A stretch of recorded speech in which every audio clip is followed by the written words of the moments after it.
Bienvenue dans ce tutoriel de comment débugger son application Java sous Eclipse. Voici un programme. Celui-ci contient des bugs. Pour s'en assurer, on lance l'exécution et on voit que nous avons une exception qui est lancée. Pourquoi une exception de type null pointer? Eh bien, c'est un prétexte, bien sûr, pour apprendre à utiliser les outils de debugging. Alors, pour débugger, nous allons parfois la façon la plus simple est de mettre en entrée de programme un breakpoint et simplement d'exécuter le programme pas à pas. On va commencer par ça. Ici, on va se mettre en entrée du constructeur. On double-clique ici dans la colonne à gauche pour ajouter un breakpoint. Et on clique ensuite sur le bug. Alors, Eclipse nous propose de switcher de perspective. On l'accepte en cliquant sur Switch et on bénéficie grâce à ça d'une nouvelle fenêtre dans laquelle on peut voir l'état des variables, l'état des breakpoints et des expressions. Notre programme se stoppe à la ligne 17. On peut voir l'état des variables aussi en passant son curseur sur les différentes variables ou ici en étendant les différentes variables ou éléments qui s'y trouvent. Pour exécuter notre programme pas à pas, nous pouvons cliquer sur Step Into ou F5 ou Step Over ou F6. Step Into, on passe à la ligne suivante, Step Over. Voilà, on voit ici l'état de nos variables changer au fur et à mesure. Si on souhaite entrer dans l'appel d'une fonction, eh bien on fait Step Into. Ici, pour aller dans mon constructeur, Step Into. Constructeur casier. On continue l'exécution pas à pas. Et on s'arrête ici à la ligne 26 car c'est la ligne qui génère une exception. On voit quand on passe notre souris sur casier libre que celui-ci est à nul. Et donc l'appel d'une méthode push sur une variable qui est à nul va amener à une exception. Alors, nous pouvons interagir en live sur le programme. C'est le debug shell qui nous permet de le faire. Dans le debug shell, vous pouvez écrire les instructions qui vous intéressent, soit pour vérifier l'état de variable ou pour modifier l'état de variable. Ici, on va initialiser une structure de données. Pour lancer l'instruction, il faut la sélectionner, clic droit, Execute ou CTRL-U.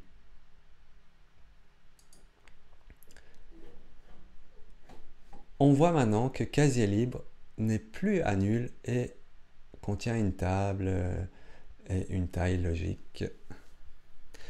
Donc,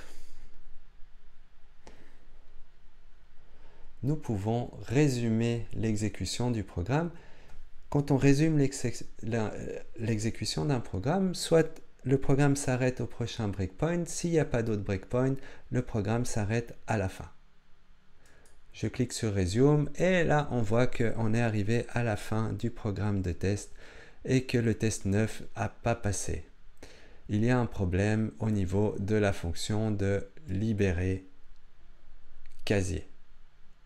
Avant de voir ce qui se passe avec libérer casier, il ne faut pas oublier que ce qu'on a fait dans le debug shell était temporaire.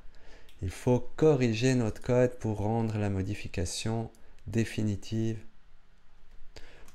Je corrige le code.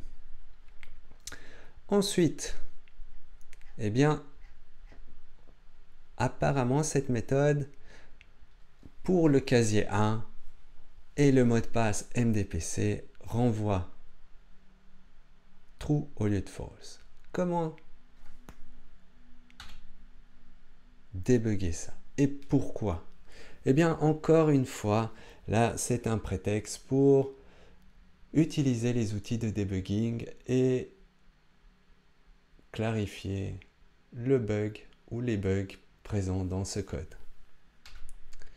Alors, nous allons simplement mettre un breakpoint à la ligne 67 en entrée de la méthode qui est problématique. Soit on enlève le breakpoint précédent pour ne pas nous gêner et on l'efface si on double-clique ici, soit temporairement on les désactive via la fenêtre de breakpoint. Vous voyez qu'il est en blanc ici. Toujours présent, mais désactivé. On lance notre debugger et on voit que notre programme s'arrête ici. Alors, ça serait intéressant de pouvoir monitorer l'état d'expression, celle qui normalement devrait permettre d'avoir un return false, puisque le problème était là. Et donc, je vais monitorer l'état de ces deux expressions, en sélectionnant l'expression et en ajoutant une watch. Vous voyez que ici, on monitore maintenant de manière permanente cette expression. Même chose ici,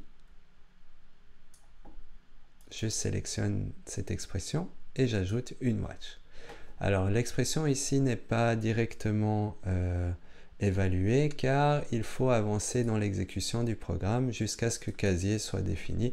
Et donc maintenant, casier peut faire appel à la méthode equals.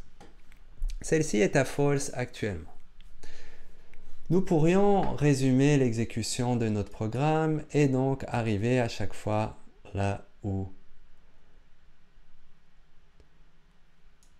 libérer casier est appelé. Voilà, c'est une première façon d'aborder le problème.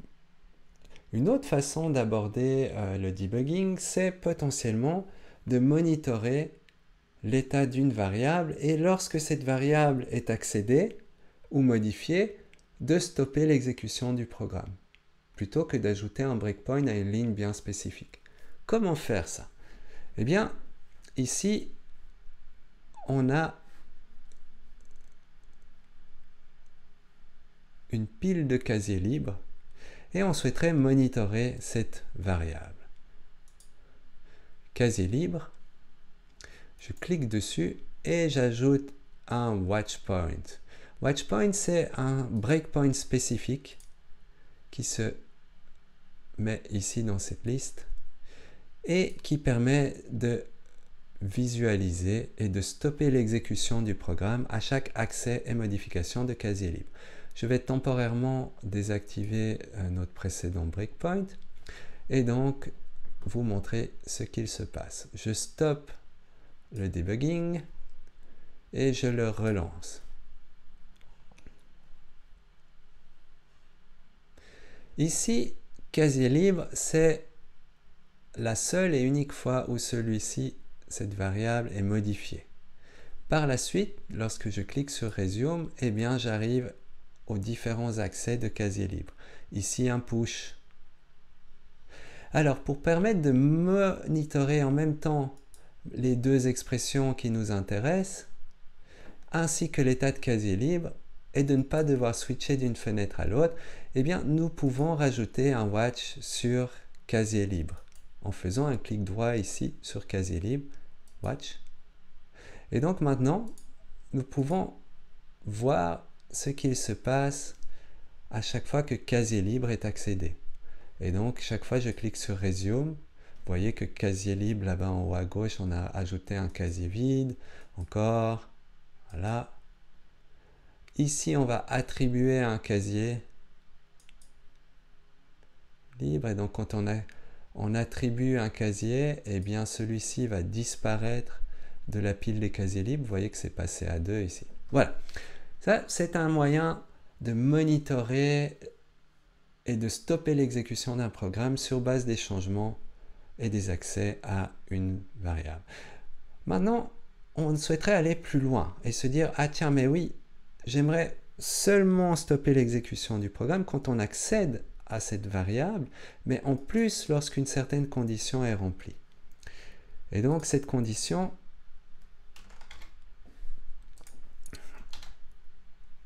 je souhaiterais checker la condition quand le mot de passe vaut MDPC. Qu'est-ce qui se passe? Eh bien, pour le voir, je relance mon debugger Et donc j'arrive simplement ici directement quand mon casier libre est accédé, qu'il a comme valeur dans sa table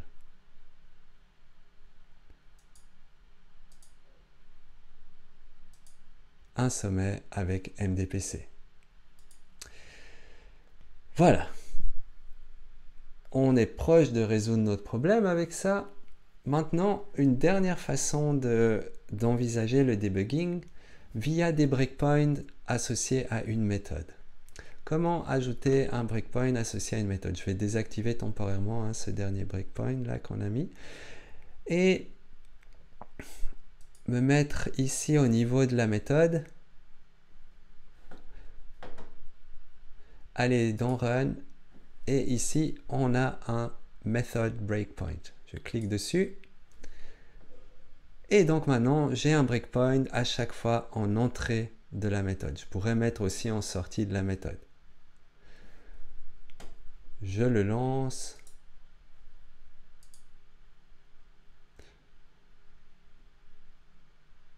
J'ai pas cliqué sur le bon bouton. Je lance mon debugger. Et donc, première fois, je libère le casier numéro 2. Je résume. Je libère le casier numéro 1. Je résume et je libère le casier numéro 1 encore une fois. Et là, on se dit, me libérer 2 fois le même casier, il y a quelque chose de pas normal. Alors, juste avant d'aller dans la correction, il est possible aussi, lorsqu'on débug une méthode, d'entrer une condition. Et là, c'est fort intéressant. Et ici, on pourrait se dire, bon, ben, la condition, alors je vais aller la chercher. La condition, c'est quand le mot de passe est différent de nul, pour pas avoir d'exception, si le mot de passe est nul, quand j'appelle ensuite la méthode equals pour contrôler que c'est MDPC. Et donc, ben, ce breakpoint-ci, quelque part, on va voir ce qu'il fait. Il va simplement vraiment délimiter là le scope de nos points d'arrêt à juste quand cette méthode est appelée et que le mot de passe vaut MDPC. Ça, c'est la première fois qu'il est appelé.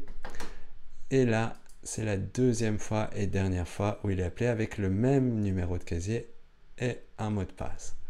Et donc ici, en fait, on se rend compte qu'on a libéré 2 fois le mauvais casier. Et donc, si on regarde l'état des expressions, eh bien, ici, cette expression-ci, il n'y a rien à changer, elle est correcte. Par contre, là, quand un casier a été libéré, normalement, ben, on ne peut pas le libérer à l'aide d'un mot de passe puisqu'on n'a pas introduit de mot de passe.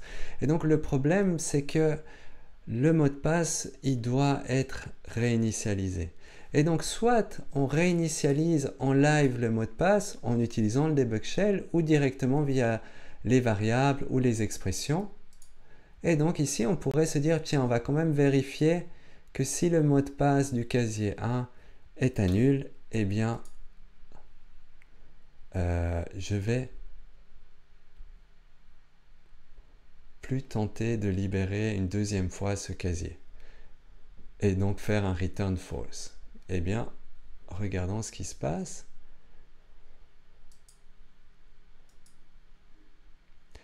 J'initialise casier et là on voit que cette expression-ci, donc celle-là, est passée à true et donc nous allons bien avoir un return false. J'enlève tous les breakpoints car je sens que j'ai corrigé le problème et je vois que tous les tests ont réussi. Alors attention, là aussi on a corrigé le problème que temporairement. Il ne faut pas oublier aussi de faire un reset du password dans cette méthode-ci de manière définitive avec une ligne de code. Si on veut s'assurer que le programme fonctionne cette fois-ci, eh bien on peut simplement lancer son debugger. Normalement on a tout corrigé et donc on voit bien que c'était bien ça le problème. Alors, quand on termine le debugging, si on souhaite retourner en mode normal, la perspective normale Java, eh bien, il faut ici aller en haut à gauche et cliquer sur Java. Et donc, on retrouve nos fenêtres habituelles de codeur.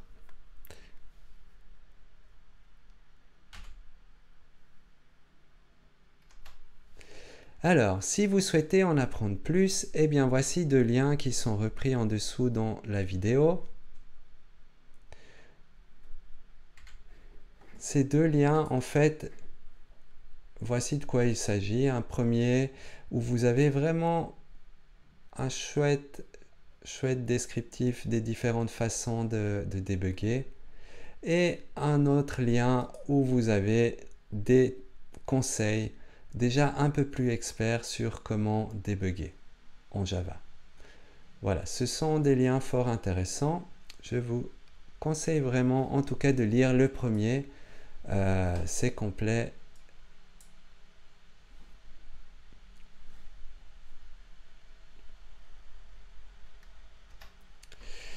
Voilà, et bien cela termine notre tutoriel.